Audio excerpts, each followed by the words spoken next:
எங்களுடைய வேட்பாளர்கள் வெற்றி பெற இருக்கிறார்கள். மோடி எதை தின்னால் பித்தம் தெளியும் என்று தெரியாமல் உளறிக் கொண்டிருக்கிறார்.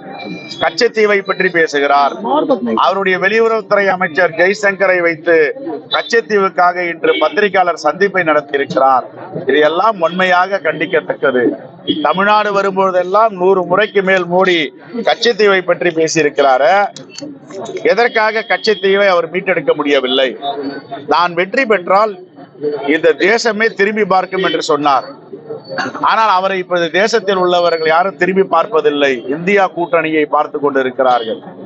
ஆகவே இது வாக்கு வங்கிக்காக எதை வேண்டுமானாலும் பேச வேண்டும் என்று உளறி கொண்டிருக்கிறார்.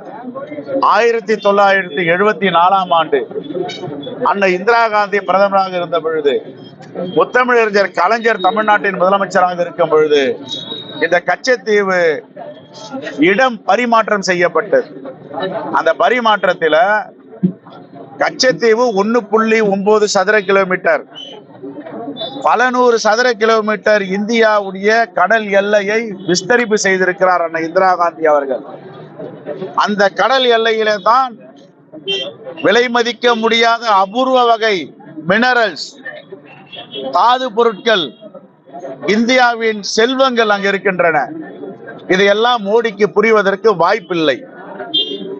சாராபாய் விண்வெளி நிலையம் என்று ஒன்று இருக்கிறது. ஜவஹர்லால் நேரு அவர்களால் நிர்மாணிக்கப்பட்டது, துவக்கப்பட்டது.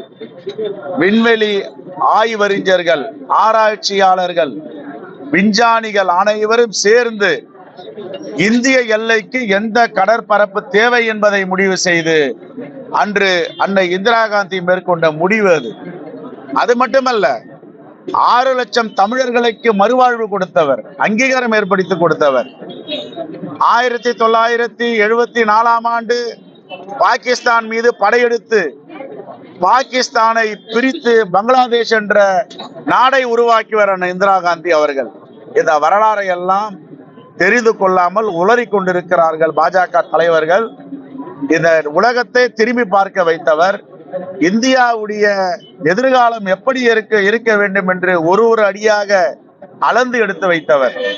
அன்னை இந்திரா காந்தியுடைய வரலாறையும் தெரியாமல், இந்திய நாட்டு ரகசியங்களையும் தெரியாமல் வாக்கு வங்கிக்காக மோடி உளறி கொண்டிருக்கிறார். இதை வன்மையாக கண்டிக்கிறோம். மேதகு குடியரசுத் தலைவர் அவர்கள் இந்திய அரசியலமைப்பு சட்டத்தின் மீது நம்பிக்கை வைத்து பதவியேற்ற வெளியுறவுத்துறை அமைச்சர் ஜெய்சங்கர் அவர்களை டிஸ்மிஸ் செய்ய வேண்டும் அமைச்சரவையில் இருந்த. இதுதான் எங்களுடைய கோரிக்கை.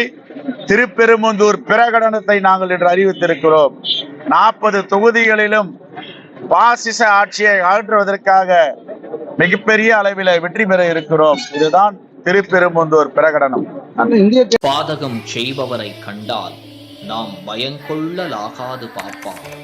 மோதி மிதித்து விடு பாப்பா, அவர் முகத்தில் உமிழ்ந்து விடு பாப்பா. அண்மை செய்திகளை உடனுக்குடன் தெரிந்து கொள்ள இணைந்திருங்கள் இயம்நாடு தொலைக்காட்சியுடன்.